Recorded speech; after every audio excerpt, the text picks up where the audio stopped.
Assalamualaikum warahmatullahi wabarakatuh. Selamat datang kembali di channel Karata Tekno bersama saya Karyadi.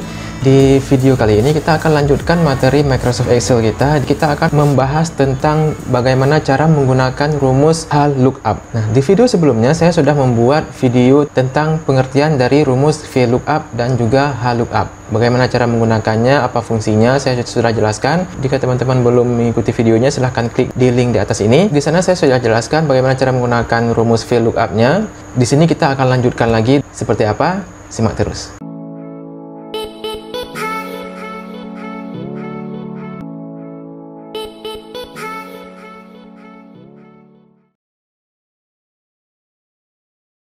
Sebelum kita lanjutkan dengan rumus VLOOKUP-nya, ada yang perlu saya perbaiki dengan rumus VLOOKUP-nya di video sebelumnya ya. Bisa teman-teman lihat di sini. Nah, di sini rumusnya seperti ini. Setelah titik koma 3, ini sudah habis, langsung tutup kurung. Kalau seperti ini, bisa terjadi kesalahan data seperti ini misalnya ya. Ada RAM 001, bisa terjadi kesalahan data yang ditampilkan. Misalnya ini. RAM 001 Microsoft Office di sini keluar. Sebenarnya kalau RAM 01 itu RAM 01 RAM. Harusnya di sini dimunculkan RAM. Ini kan sama dengan ini. Tapi di sini muncul Office kenapa? Karena di sini terketik 001, RAM 001 sementara RAM 001 tidak ada di sini. Nah, ini yang harus kita perbaiki sekarang. Yang ada adalah RAM 01. Kalau di sini saya ketik RAM 01 enter. Nah, baru benar datanya. RAM 4GB, hardware 800.000. Nah, cuma ini tetap harus kita perbaiki ya. Kalau misalnya user mungkin atau penggunanya bisa terjadi kesalahan penginputan kode produk ataupun kode primary-nya ataupun data primary-nya, kesalahan ketik. Misalnya seharusnya RAM 01 tapi terketik RAM 001 atau RAM 001. Nah, ini kita sebagai programmer lah istilahnya ya. Yang membuat aplikasinya, yang membuat form ini, ya kita harus mikir sampai ke situ. Kalau terjadi kesalahan input datanya gimana? Kalau terjadi kesalahan input kode produknya atau kode primary-nya seperti apa? Apa yang harus kita lakukan? Nah, di sini setelah kolomnya, ini kolom 2 nih ya, kita ambil di sini kolom 2 karena nama produk ada di kolom 2 dari yang kita ringkan. Nah, setelah ini kita harus tambah lagi sebenarnya dengan titik koma. Nah, titik koma di sini akan muncul true approximate match, false exact match. Nah, ini artinya apa yang harus dilakukan kalau terjadi kesalahan input dari primary key-nya atau dari kode produk kalau dalam kasus ini ya. Nah, apa yang harus dilakukan oleh komputer atau rumus ini kalau terjadi kesalahan input kode produknya? Kalau kode produk yang diinput di sini tidak ditemukan di tabel produk atau tabel pembantunya. Nah, kita harus tambahkan di sini 0. Nah, tambahkan angka 0 aja. Kenapa? Kalau kita tidak tambahkan angka 0, maka kejadiannya seperti tadi. Maka di sini akan muncul Microsoft Office 2010. Ya, suka-suka dia akan ditampilkan data yang mana. Padahal RAM 001 ini nggak ada, nggak ditemukan, tapi tetap ditampilkan di sini. Nah, tapi dengan kita tambahkan 0 di sini, titik koma 0, kita enter, kemudian kita copy ya, copy rumusnya sampai ke bawah. Nah, kita lihat sekarang apa yang terjadi. Nah, muncul error di sini. Nah, itu dia. Jadi kalau muncul error, kita ketahuan. Kalau seperti sebelumnya yang saya buat tidak ditambahkan 0 di sini, titik koma 0, maka ya dia lewat terus. Kita nggak mungkin ngecek lagi kalau datanya misalnya udah banyak, ada 100, 200 misalnya. Nggak mungkin kita ngecek lagi satu-satu, benar nggak kode produk yang diinput. Nah, itu nggak mungkin. Ya, tapi dengan seperti ini kita gampang ketahuan ya. Kalau ini munculnya seperti ini misalnya saya copy semua ya. Ini juga saya tambahkan 0, titik koma 0, bawa ke bawah. Nah, muncul NA semua ya, muncul error semua. Selama data yang diinput di sini ataupun kode produknya tidak ditemukan di sini, maka di sini akan muncul error. Ini juga saya tambahkan 0, ya, titik koma 0, enter. Ini saya copy ke bawah, seperti ini. Kemudian ini saya tambahkan 0, titik koma 0, enter. Ke bawah. Nah, muncul. Jadi ketahuan pada saat kita perhatikan datanya langsung muncul NA di sini atau ketahuan errornya. Jadi langsung tahu kita bahwa telah terjadi kesalahan input data kode produk yang kode produk tersebut tidak ditemukan di tabel produk. Nah, itu dia. Ini kita perbaiki. Jadi RAM 01. Nah, jadi seperti itu. Oke, sekarang baru kita akan lanjutkan dengan rumus HLOOKUP-nya. Seperti apa? Nah, ini dia. Tabel transaksinya masih sama dengan di video sebelumnya. Kita akan menggunakan tabel yang sama. Nah, tapi di sini yang berbeda adalah tabel pembantunya atau tabel daftar produknya. Kalau yang sebelumnya, ini ya, yang sebelumnya vertikal, bentuk vertikal datanya. Sedangkan di sini bentuknya adalah horizontal. Sekarang kita lihat di sini horizontal jelas ya. Header-nya udah ke samping, datanya secara mendatar atau secara horizontal istilahnya. Oke, karena tabel datanya dalam bentuk horizontal, berarti kita menggunakan rumus HLOOKUP, bukan VLOOKUP. Ya, jangan gunakan VLOOKUP, nanti error, datanya salah ditampilkan. Tapi kita gunakan HLOOKUP. Caranya sama juga ya. Pola penulisan dari rumusnya sama dengan VLOOKUP. Misalnya sini sama dengan, jangan lupa HLOOKUP. Langsung sudah dapat. Kalau sudah muncul seperti ini, bisa tekan tab aja di keyboard ya, tab. Oke. Kemudian sama juga kita akan cari di mana primary key-nya atau kode produk. Kalau di sini ya, klik di sini, tetap fokus dengan baris pertama ya, abaikan baris yang lainnya. Nanti tinggal kita tarik aja ya. Oke. Kemudian titik koma, D3 titik koma, kemudian kita pilih ringnya. Nah, ring datanya akan kita ambil. Kalau sebelumnya yang jadi pedoman kita adalah kolom, sekarang karena tabelnya bentuk horizontal, fokus kita ke baris ya, bukan kolom, tapi ke baris. Baris yang akan kita blok ya untuk menjadi ring dari rumus ini adalah dari kode produk. Oke, dari baris kode produk, klik di sini sampai ke kanan, kemudian bawa ke bawah sampai ke baris paling bawah. Oke, sampai ke harga kalau di tabel ini ya. Nanti teman-teman sesuaikan dengan tabel yang teman-teman gunakan, tabel apa. Kalau sudah lepas kliknya, kemudian jangan lupa tekan tombol F4 di keyboard untuk mengunci rumusnya supaya nggak jalan-jalan ya, nanti nggak ditambah kan. Karena kalau nggak kita kunci ya, seperti saya jelaskan di video sebelumnya, kalau kita nggak kunci H ini, kalau kita copy ke samping akan jadi I, J, K, L, M dan seterusnya. Jadi akan error juga, nanti akan muncul. Oke, kalau udah seperti ini, sama seperti saya jelaskan tadi, kita titik koma lagi, kemudian row index num, kita harus tentukan baris keberapa yang akan ditampilkan, karena ini kan nama produk ya. Kita lihat di sini, nama produk, baris keberapa dari yang kita blok, bukan dari semuanya, bukan dari nomor, karena nomor kita nggak blok. Nomor ini nggak masuk ke dalam ring, yang masuk ke dalam ring dari kode produk sampai ke harga. Oke, nah jadi pedoman kita adalah baris keberapa dari yang kita blok ini, data yang akan kita ambil.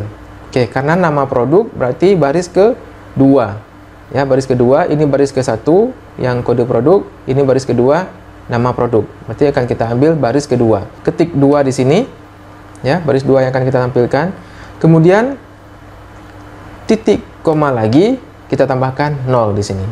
Untuk apa kita tambahkan 0? Ya, untuk seperti saya jelaskan tadi, untuk mengatasi kesalahan input data primary key atau kode produk oleh pengguna. Oke, kemudian kalau udah tutup kurung, tekan enter. Nah, langsung muncul HDD01 hard disk. Kemudian kita coba tarik ke bawah. Nah, langsung muncul seperti ini. Kalau misalnya ini HDD002, saya buat ya, 002, akan muncul error di sini. Nah, muncul NA seperti ini. Ya, nggak ditemukan kode produknya. Jadi membantu kita untuk mengetahui bahwa oh, ini terjadi kesalahan data dari kode produknya. Ini kita hapus supaya betul datanya. Oke, hard disk, Microsoft Office, RAM, Windows, Microsoft Office, hard disk, Windows. Ini udah benar. Oke, ini 100% udah benar. Untuk spesifikasi sama juga, tinggal kita tarik aja rumusnya yang udah ada, tarik ke samping, spesifikasi. Nah, ini NA. Kenapa? Ini error karena dia sudah geser nih ya. Ini tetap ke D aja. Ya, jangan diubah-ubah. Kalau E dia tidak ditemukan, nggak ditemukan kode produk yang ada di kolom E ini. Nah, ini kan kolom E ini kan. Jadi kita ubah lagi jadi D aja di sini. Nah, jadi seperti ini. Muncul hard disk lagi, kenapa? Karena kita belum ubah baris keberapa. Ini baris ya, bukan kolom. Ingat, kalau kolom di rumus VLOOKUP ya, untuk vertikal. Untuk HLOOKUP kita gunakan baris. Oke, kita tentukan spesifikasi ini baris keberapa? 1, 2, 3. Berarti baris ke-3. 3 di sini, enter.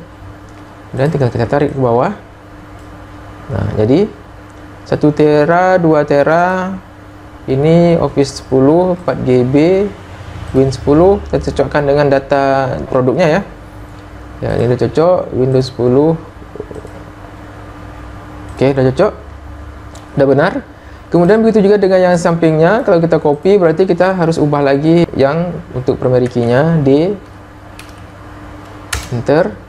Nah, masih terabyte karena kita masih baris ketiga. Ubah lagi untuk jenis produk baris keberapa? 1 2 3 4. Jenis produk yang keempat ya, baris keempat. Nanti di sini kita ubah jadi 4. Enter, kita copy lagi. Nah, oke ya, hardware, ini software, hardware, ini OS, software, hardware, OS. Oke, udah benar. Oke, kemudian harga boleh kita copy lagi, tapi jangan lupa kalau rumusnya kita copy ini diubah menjadi D lagi, D3 lagi. Oke, D3, kemudian ini baris ke berapa? Harga baris ke 1 2 3 4, baris ke 5. Oke, ini kita ubah menjadi 5. Enter. Kita tarik ke bawah. Dan kita ubah formatnya menjadi rupiah. Nah, gini dia. Kita geser lagi. Kita ubah, kita hapus nolnya ya. Desimalnya kita hapus. Oke, kemudian desimalnya kita hapus. Oke. Oke, sudah selesai untuk rumus lookup-nya, sudah benar semua datanya ya. Tapi untuk memastikan, jangan lupa teman-teman, ini harus disortir dulu. Nah, kalau kebanyakan datanya nanti bisa jadi rumusnya sudah benar, tapi kalau teman-teman belum sortir datanya berdasarkan abjad, ini nanti bisa jadi data yang ditampilkan error dan kita nggak mungkin cek lagi satu persatu kalau datanya sudah banyak gitu. Oke, jadi caranya ini kita sortir dulu, klik dari kode produk ya, kalau nomor nggak perlu disortir, dari kode produk sampai ke bawah ya, sampai nomor 7 ini. Kemudian pilih di data, berhubung ini tabelnya tabel horizontal bukan vertikal ya. Kalau vertikal di rumus VLOOKUP sebelumnya kita bisa langsung sortir di sini. Oke, karena dia bentuknya vertikal. Sedangkan ini horizontal, kita harus pilih dulu di sort ya. Kemudian option. Nah, kemudian pilih di sini sort left to right. Artinya kita mensortir data dari kiri ke kanan. Oke. Sementara kalau yang di atas ini sort top to bottom. Artinya kita mensortir data dari atas ke bawah. Sementara ini kita harus pilih yang dari kiri ke kanan. Supaya apa? Data yang disortir adalah data secara horizontal. Oke. Kemudian di sini kita tentukan lagi sort by rows berapa? Rows ini baris ya. Dimulai dari baris ke berapa? Kita mulai dari baris ke 16. Ini baris ke 16 nih ya. Nah, ini kita lihat baris ke 16. Oke. Nah, berarti kita sortir dari sini baris ke 16. Nanti teman-teman sesuaikan aja dengan di projectnya teman-teman tuh baris ke berapa. Oke, di sini kebetulan di baris ke 16. Kemudian cell value, pastikan ini di sini cell value. Nanti saya akan buat video khusus ya untuk tutorial cara sortir ini. Kita akan bahas tuntas sortir ini, banyak ya, ada cell color, font color, banyak akan kita bahas di sini sebenarnya. Nanti akan saya buat video khusus. Kalau saya lupa tolong diingatkan nanti di kolom komentar. Oke ya. Kemudian order A to Z aja, kemudian oke. Nah, langsung jadi seperti ini. Nah, langsung sudah tersortir berdasarkan abjad. Oke ya.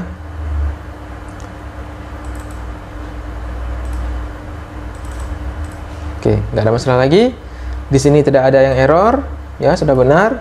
Oke, kalau kita mau selesaikan ini, ya bisa. Untuk penjumlahan, total, diskon, dan total bayar ini saya sudah jelaskan di video sebelumnya ya. Teman-teman bisa klik di link di atas ini untuk pelajari lagi kalau mungkin lupa atau memang belum diikuti ya. Silakan diklik link di atas ini. Tapi di sini saya jelaskan lagi sama dengan. Nah, tapi di sini saya nggak jelaskan lagi ya karena sudah pernah saya jelaskan. Jadi teman-teman bisa ikuti aja di tutorial video sebelumnya. Untuk jumlah ini kita ketik manual ya, misalnya di sini 5, kemudian di sini 3, di sini ada 2, sini 1, sini ada 4, misalnya ada 6 pieces misalnya ya, atau hard disk ada 6 unit misalnya, kemudian ada Windows ada 2 misalnya, oke ya. Kemudian total. Nah, untuk total berarti sama dengan harga dikali jumlah. Oke. Jadinya 5 juta, kita tarik ke bawah. Jadi teman-teman kalau memang muncul tanda pagar seperti ini jangan panik ya. Ini karena kolomnya kecil, kekecilan kolom, jadi tinggal digeser aja ke kanan. Kemudian untuk diskon, berarti diskon misalnya di sini saya kasih 100.000, di sini saya kasih 200.000, sini saya kasih 50.000, sini saya kasih 20.000, sini 150.000, sini 120.000, sini 180.000, sini 110.000 sini ya. Ini saya kasih rupiah juga, oke, kasih rupiah. Kemudian total bayar, untuk total bayar berarti sama dengan total ini dikurangi diskon ya. Kita lihat 4.900.000 dari 5 juta. Oke, udah benar. Kita tarik aja ke bawah. Yap. Oke, selesai tabel kita ya. Kita sudah bahas tentang VLOOKUP di video sebelumnya, dan di sini kita sudah lanjutkan dengan rumus HLOOKUP. Silakan sekarang tinggal tugas teman-teman adalah langsung praktek, langsung dicoba. Kalau memang teman-teman mengalami kendala ataupun error nggak bisa diatasi sendiri misalnya, ya silahkan langsung ditulis saja di kolom komentar di bawah video ini. Jika teman-teman belum subscribe channel Kereta Tekno, silahkan di subscribe dan klik tombol loncengnya supaya nanti teman-teman tidak ketinggalan dengan video-video tutorial terbaru lainnya. Oke, jika teman-teman merasa video ini bermanfaat dan bisa membantu banyak orang, ya silahkan teman-teman share ke teman-teman yang lainnya, saudara-saudara yang lainnya yang mungkin mereka sedang butuh cari tutorial-tutorial tentang komputer, khususnya tentang Excel ya. Kalau di sini mungkin sedang melamar kerja ataupun persiapan kerja untuk tes kerja misalnya, atau ada tugas kuliah yang nggak bisa diselesaikan, ya mungkin bisa membantu. Silahkan di share video ini supaya video ini bisa membawa manfaat bagi banyak orang. Oke, sekian, sampai jumpa di video-video berikutnya. Assalamualaikum warahmatullahi wabarakatuh.